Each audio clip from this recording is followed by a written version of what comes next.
Here to speak your word with authority, with conviction and with power. In Jesus' name. And give us the ability to receive it in faith. Amen.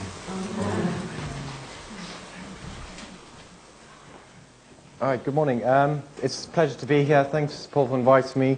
I'm really looking forward to sharing this message today. It's just normally a few weeks before I come, God would almost reveal a theme to me, and then I almost start with that, and I often end up in a completely different place to where I originally thought I'd be. But yes, it's great to be here. So today I'm going to talk about Zacchaeus, and so most of you will know Zacchaeus from Sunday school and the story told about this man climbing a tree and to get a better view of Jesus. So if you want to open your Bibles, you could turn to Luke 19. So Luke chapter 19, and it's just verse 1.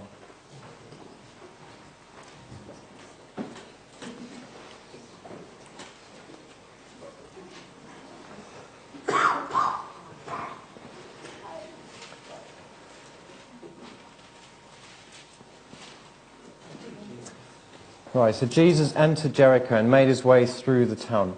There was a man there named Zacchaeus. He was the chief tax collector in the region, and he had become very rich. He tried to get a look at Jesus, but he was too short to see over the crowd. So he ran ahead and climbed up a sycamore fig tree beside the road, for Jesus was going to pass that way. When Jesus came by, he looked up at Zacchaeus and called him by name. "Zacchaeus," he said, "quick, come down. I must be a guest in your home today." Zacchaeus quickly climbed down and looked and took Jesus to his house in great excitement and joy. But the people were displeased. "He has gone to be the guest of a notorious sinner," they grumbled. Meanwhile, Zacchaeus stood before the Lord and said, "I will give half my wealth to the poor, Lord, and if I have cheated people on their taxes, I will give them back 4 times as much." Jesus responded, "Salvation has come to this home today, for this man has shown himself to be a true son of Abraham. For the Son of Man came to seek and save those who are lost." So Jesus was on his way to Jerusalem for the last time, actually. So he was coming from the region of Perea. Jericho was a really nice, almost like a resort, a place where a lot of rich people would go, royalty, priests. So a place for lots of wealthy. It was really nice. They had like rose gardens, palm trees, really nice tropical climate. So really popular destination, almost like a holiday resort. It was also at like a crossroads. So it was north of Egypt, south of Damascus. Caesarea was to the west, and it was also obviously on the road to Jerusalem. So probably really busy, lots of people, and lots of wealthy as well.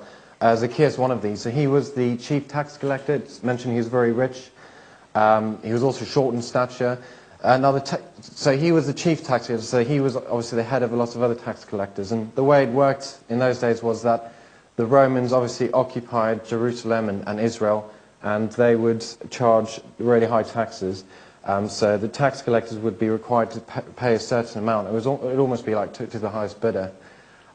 So they'd pay this amount. They wouldn't get a salary or anything. They would literally just charge a bit more than what was needed and just scrape off the top for themselves.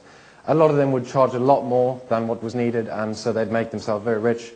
But as a result of this, they were hated not only by the Romans, but by the Jews as well. So not very popular people. Zacchaeus, not many people liked him. They referred to him as a notorious sinner. Very short, very rich, wealthy, but he was curious to see Jesus. And obviously something inside of him was not content with his life. And he's wealthy, he probably had everything he could want, but he wasn't happy and he wanted more, to the point where he would step out of his comfort zone. And it said he ran ahead to the tree, and in that custom it was almost, it would be shameful for a person of Middle Eastern origin to run. So the fact that he ran at the tree, or probably with his hood on, trying to hide himself, and then the sycamore tree is quite short, kind of wide, stretched out branches, so it would have been a nice place for him to access because he was quite short, but then also lots of cover as well. So it was a blossoming fig tree, so he would be able to hide there, no one would see him, and it was a nice place for him to just see what was going on, see what was happening. So there was a big crowd. They probably all hated him, so they obviously weren't going to let him through and let him see Jesus, and so he didn't even bother going through the crowd. So he thought, okay, well, Jesus is going to probably pass this way. the sycamore trees are normally just outside the city, so it was probably just on the way out. He probably thought to himself, well, maybe the crowd has died down a little bit, and he would then get an opportunity to see Jesus. And what he was looking for, I don't know. I mean, I believe he was most likely prompted by the Holy Spirit and said to go out there and see what was going on. And obviously, we were all drawn to a crowd, and many of you have social media, and it is quite easy to just scroll through and see what's happening, and we often have this fear of like missing out what's going on, and it was a bit like that for Zacchaeus. We were all searching as well, and we can search in all these places, Facebook, we can search books, self-help books, anything, but really the only real meaning to life is found in the Scripture, and that is Jesus, really. So we don't really need to look any further than him. Now, it's almost like seems quite an insignificant thing, Zacchaeus just climbing a tree.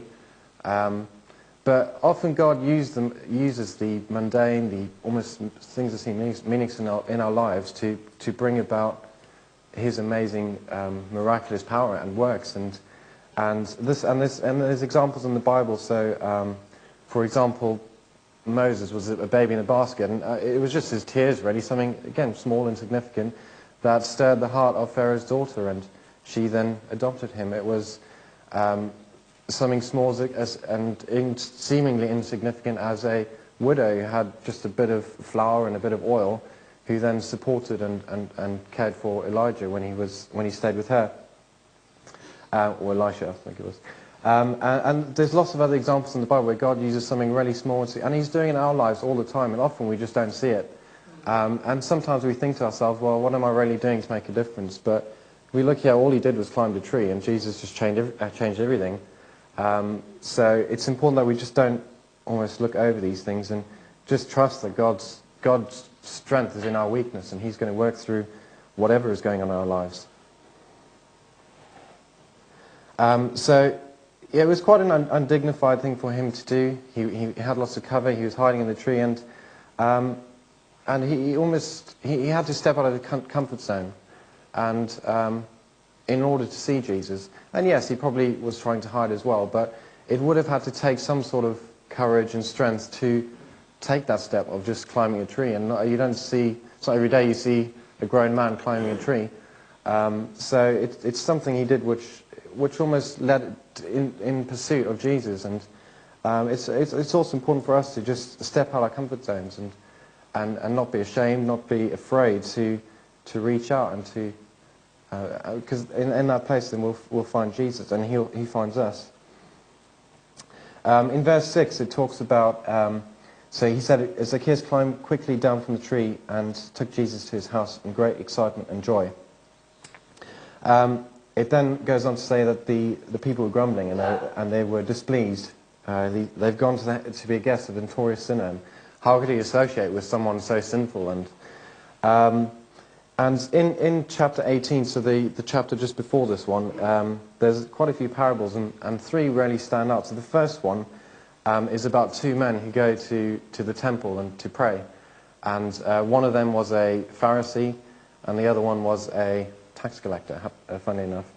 And the Pharisee went to the temple and prayed and lifted up his hands, probably seeing if everyone was watching him and blowing his trumpet, as Jesus would say, and said, Lord, thank you that I'm not like the prostitutes and like those sinners. Thank you that you've made me righteous, and thank you that I'm especially not like that tax collector there.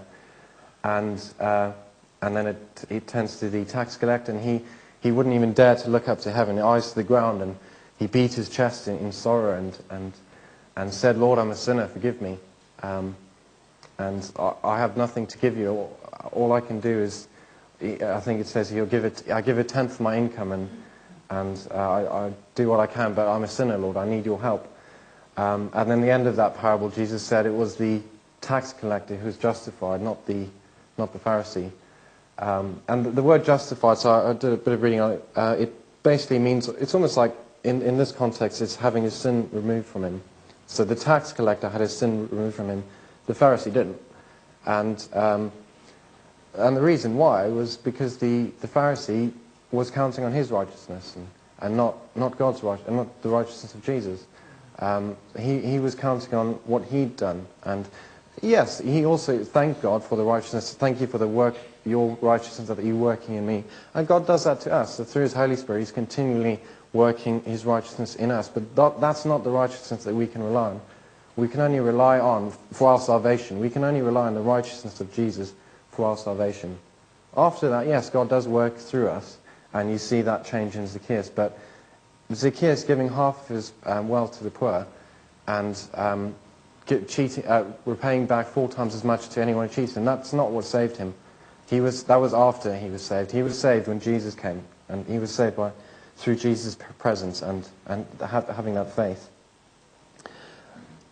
Now, this is the only example really where Jesus was not invited. So normally Jesus would wait for an invitation, then he'd go along. But in this case, he says, I'm coming to your house. Are you ready? And I mean, how would you respond to that? Would you be ready for Jesus if he said today, I'm coming to your house today, are you ready? And there's that expression, home is where the heart is. And in a way, you're saying, Zacchaeus, I'm coming into your heart today, are you ready? And he probably thought as well, Jesus is probably not going to like what he finds there. But Jesus wants to come into our hearts as they are. He doesn't want us to have it tidy first, maybe sweep a few things under the carpet. He wants to come now, and because that's where Jesus works. He wants to bring the healing, and he wants to bring peace and joy to us, and he can't do that if we're hiding things from him. So yeah, Jesus was quite forward, quite bold in that example, and he invited himself. And you'll notice that almost in every encounter with God and with Jesus, it's very personal. So if you think back to Moses and the burning bush, it was just Moses and God.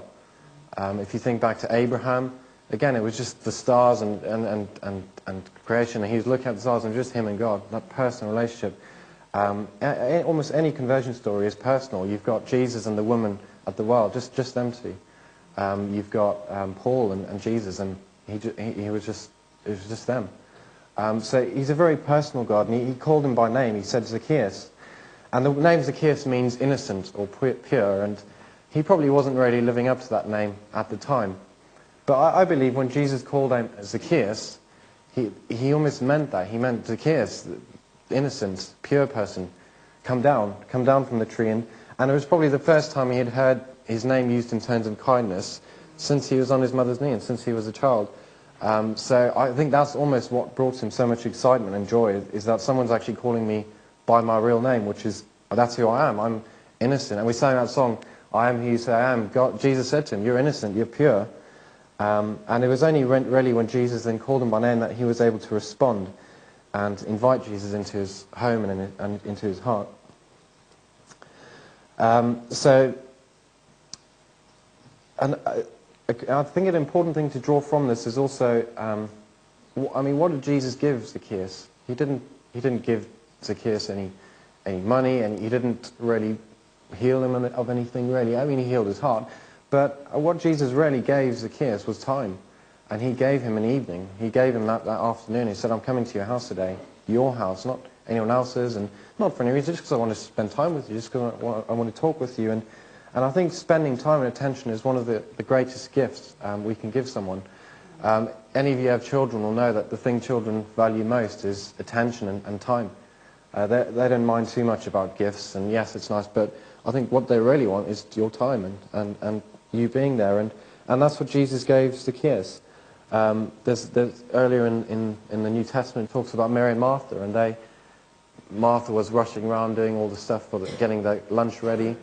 Mary was just sitting listening to Jesus, and she then complained. She said, tell her to come and help me. Like, she's just sitting there doing nothing. It's not fair. But Jesus said, Mary's found what's really important, and it's not going to be taken away from her. And she'd found the presence of God, and she wanted to spend that time with him. Another example of time is, there was this chap, and his father was an alcoholic, grew up really rough upbringing. When his father was around, he's very abusive, but most of the time he wasn't. And he recalls many times when he was at a football game, and they'd have father and Sunday, and he'd be there on his own, and everyone else would be there with their father. So very difficult relationship for him and his father. And his father eventually died when he was a young teenager as an alcoholic, just passed out in the snow one night and just froze to death. But this guy, so this chap, I won't tell you who it is yet, is he recalls one time when his brothers, so he had an older brother, and his brother and his friends came around one time, and I think they were playing in the garden, and one of his brother's friends chose actually to just stay in the house that day and just spend some time with this kid. And he just sat with him, and they built Lego together, and I think built a train set or something, and he just values that so much because he never had that from his father or from anyone really. And yet that stranger, that person he didn't know, came and just spent that time with him, and that just meant so much to him, and that's what he was really longing for. This man actually went on to be, he's currently the head of Focus on the Family, Jim Daly. And growing up having no father around really, and now he's head of Focus on the Family, is quite kind of ironic. But his experiences led him to, I think there's two ways he could have gone. He could have either said, he kind of follows in his father's footsteps, or he could say, actually, because of that, I want to be the difference. I don't want to have that for my children. And that's what he did. And he said, actually, no, I want to be a good father to my children. And that's what he did and has become. And Jesus, he also valued time. On the cross, he was nails in his hands, he was beaten, he was whipped, and he didn't really cry out anything until physically he was just destroyed. It was only up to the point where he lost that connection from his father, and he felt that abandonment, and that's when he cried out, like, Eloi, Eloi, lema sabachthani, which means like, my God, why have you forsaken me?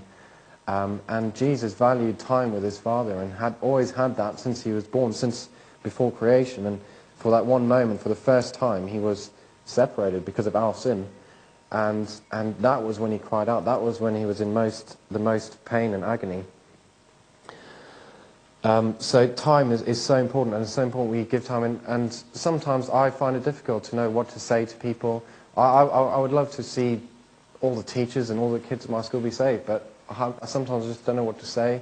Sometimes I feel restricted, but I think the best thing you can give is just time. And so I try and just make sure I put people over task and over the work I need to do, and just make sure I spend that one-on-one time with students, just talking to them, not talking about my faith or anything, but just talking about them and sharing experiences. And there's been many times when I just felt God speaking through me.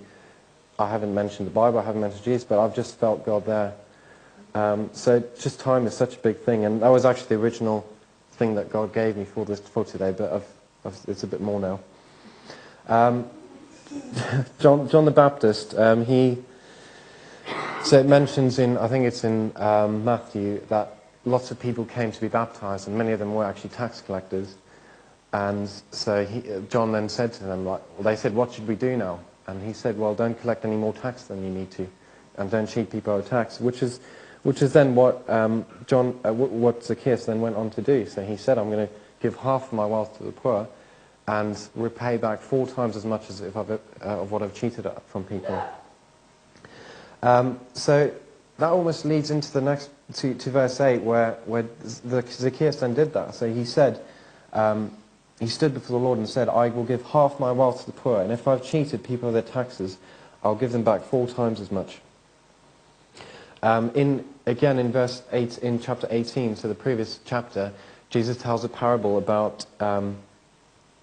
Sorry, it's not a parable. It's a rich man comes to see him, and this man says, Lord, I've followed the commandments, and he actually starts with the question, which is the greatest commandment? And Jesus said, well, love your neighbor as yourself, and love the Lord your God with all your heart. And he says, well, I've done all these things. And then Jesus says, well, there's one thing left for you to do. Sell everything you have and come and follow me. And with that, the man turned away in sorrow, for he was very wealthy. And this man's response was very different from Zacchaeus'. Zacchaeus chose then to actually do that and give away half his wealth and he following Jesus ultimately. Jesus then, after that story, he then went on to say that it's easier for a camel to go through the eye of a needle for a rich man to enter into heaven. So many said, many who were probably wealthy said, well, who can be saved then? And Jesus said, well, what's impossible for man is possible with God. And it's funny how this was almost the last really act before Jesus went on to Jerusalem. And raising people from the dead, healing people of blindness, of leprosy. All those were amazing miracles, but this is almost one of the greatest because it was something that seemed impossible. There weren't many rich people who found salvation. And yet Jesus reached out to this one man, Zacchaeus, the chief tax collector, and he was completely transformed from the inside out. Jesus also talks about having two masters, and you can only have one master. If you love one, you'll hate the other, and you can only serve God and money. And I think all his life, God or money, and all his life Zacchaeus his God was money, really. He was a tax collector, and that's who he was serving. So he wasn't capable of loving God. He couldn't serve two masters. But when Jesus came, he made that change, and he suddenly had a new master. And that master was different to his old one, and that master changed him. So I thought someone had their hand up there. There's a story I heard recently about a Native American, and so this was a few hundred years ago, and he happened to be sat in a church service, probably a bit like this one, and he just didn't feel at peace, and he just felt that this kind of restlessness inside of him. So he thought, well, there must be something I can do, something I can give to relieve this. And so he came up to the front to the altar and said, "Indian, bring bow," his bow and arrow, and he put the laser at the altar, and then he went and sat down again. But he still just had this restlessness inside of him, and just didn't feel content. So then he thought, well, what else can I give? So he goes outside and gets his horse and walks his horse down to the altar and says, "Indian, bring a horse." And went and sat down again. And again, he still didn't feel at peace. And then he said, well, there's nothing else he can give. So then he walked to the front and stood at the altar and said, "Indian, bring Indian." And then he just felt this peace, and he just felt this acceptance and love. And ultimately that's what Zacchaeus did. And yes, he gave away half his wealth and so on, but he first came to Jesus, and he brought Zacchaeus, bring Zacchaeus. He came to Jesus, and when Jesus entered his home and welcomed him and called him by name, Jesus then responded with, "Salvation has come to this home, for this man has shown himself to be a true son of Abraham." So the word salvation, the Jewish meaning of the word is Teshua, which sounds very much like Yeshua, and that's not actually a coincidence. So they've got the same root word, which is Yasha, so the Lord of our salvation. And so when Jesus said salvation has come to this home, it always had like two meanings. So yes, salvation, this man had found salvation, but also Jesus had come, and he was that salvation. Jesus then mentioned about him becoming a true son of Abraham. In Romans 4:11, it talks about Abraham was made righteous by his faith, not by who he was. So he wasn't saying he was a true son of Abraham because of his heritage or because of who he was in that way, but rather by faith. He'd become a spiritual son, just as we are spiritual children of Abraham through our faith. Jesus also went on to say that he could turn these stones, he could be turned into sons of Abraham. And so the whole thing about being related by blood to Abraham is not really as meaningful as being a spiritual son of Abraham, which is by faith. So it's by faith that we are made righteous and justified. So in that parable about the two men who went to the temple to pray, it said that it was the tax collector who was justified, because he said, like, there's nothing I can bring, Lord, it's you I'm relying on. And so it was God's salvation that he needed, and Jesus' righteousness that he relied on. And that's what made him, and it was through his faith that he became righteous rather than anything else. In verse 10, then Jesus said, the Son of Man came to seek and save those who are lost. So yes, Jesus sought him, and Jesus is the one who called him down from the tree. Jesus is the one who came to his house, and Jesus comes as salvation. But Zacchaeus also had to be in that place at the right time, and yes, I believe he is led by the Holy Spirit. Jesus is saying that he's come to save those and seek and save those who are lost. He also says earlier that it's not healthy people that need a doctor, it's the sick people. And he can't save us unless we know we're lost. If we think we're not lost, then we can't be saved. But Jesus goes out and he finds those who are lost and who know they're lost and who know they're sinners, and who are beating their chest before him in repentance, and he goes out and he leaves the 99 and he goes out to save that one lost person. So there's two parables I mentioned. So the two men who went to pray at the temple, the Pharisee and the tax collector. There was the rich man who came and said, "What do I need to do?" And Jesus said, "Give away all your wealth." And there's also the parable in the same previous chapter on where the children come to Jesus and they just want to be in his presence and spend time with him. And so his disciples said, "No, get rid of them." And then Jesus said, "No, let them come. For anyone who welcomes children welcomes me." And to enter the kingdom of heaven, you have to almost be like these children. So those three parables are almost like 3 points I want to draw from the story of Zacchaeus that I kind of link in. So the two men who went to pray at the temple, I think it's just so important for us to remember that it's not what we bring, it's what Jesus has done for us, and it's what he gives us. And we can't rely on our own righteousness, even if some of that righteousness is from God. It's Jesus who we rely on. And also the Pharisee looked down on that tax collector and said, "Well, thank you, I'm not like him, that notorious sinner."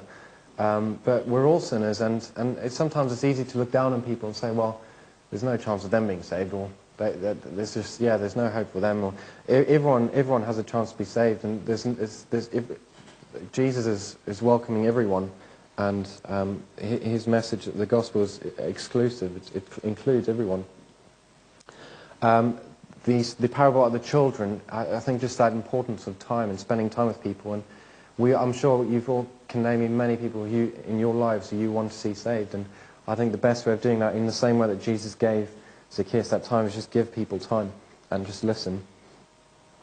And most people will then, when you give people that time, because most people long for that, and especially nowadays with social media and with things, people are very isolated, and people have that longing for fellowship with others. And so when you give people that time, you're almost meeting that need, and they're, in response to that, are going to open their hearts to you, and they'll ask the questions. You don't need to tell them about your faith. They'll ask you, and they'll say, like, "What is different about you?" And I've heard many stories of people who've experienced that. And then the third point about the rich man coming before Jesus and said, "What can I do?" And he says, "Well, sell all your possessions." It's quite easy for us to think, "Oh, I need to do this. I've done this commandment. I've done that. I've ticked that box, and I must be doing the right thing now." But ultimately, Jesus wants us. He wants you to bring yourself to the altar, and that's all he wants, really.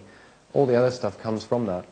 And when Jesus changes us, he changes us from the inside out. He changed Zacchaeus from the change was first in his heart, and then that flowed out through his actions and through being generous. So no one is too far gone. Zacchaeus, the rich man, it seemed impossible for him to get to enter the kingdom of heaven, but yet Jesus rescued him, and so no one can't be saved. Jesus changes us from the inside out. Now, another just point I'd like to make is just that so obviously this was Jesus' last trip through Jericho. He wasn't going to pass through there again. After that, he went to Jerusalem and he was crucified and then rose from the dead and then ascended to heaven. And so if Zacchaeus had said to himself, "Well, actually, it's quite a bit sunny out there today. I'll go tomorrow. I'll find him another time." I'm sure when he leaves Jerusalem, he might pass through Jericho again. Or he might have said, "Well, actually, there's so many people out there. I'm not going to go out there. It's too busy." And he could have procrastinated, and he could have said, "Well, just put it off till next time." And many times we do that. But he only had that one chance. And if he didn't take that, if he didn't climb that tree that day, he would have missed it, and he would have carried on as a notorious sinner for the rest of his life. So it's really important that we don't procrastinate and that we don't put things off. God's not going to be calling us forever, and if I'm sure most of you have been saved, but if you haven't, it's not going to be forever that God's going to be calling you. And we only have this life really on earth, this opportunity, and we need to take it, and there's no better time than now. So no one is too far gone, and we should never give up on people. So there's people in our lives who are very, and I think the most difficult thing sometimes is people are opposed to the gospel, and you have some people just really hate your faith or hate you because of it. And I can think of people in my life, and there's been many times when I haven't really been acting as Christ would around them, and because it is just very difficult when people are really opposed, you're really anti.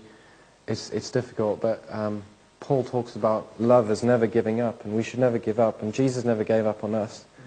To the point where he's on the cross, he still never gave up. To the point where he's separated from his Father, he still never gave up on us. And so Jesus is always knocking, and home is where the heart is. Jesus is knocking on the door of our hearts, and it's when we invite him in, his presence alone is the thing that changes our lives, and his presence alone is what enables us to do things we never thought we could.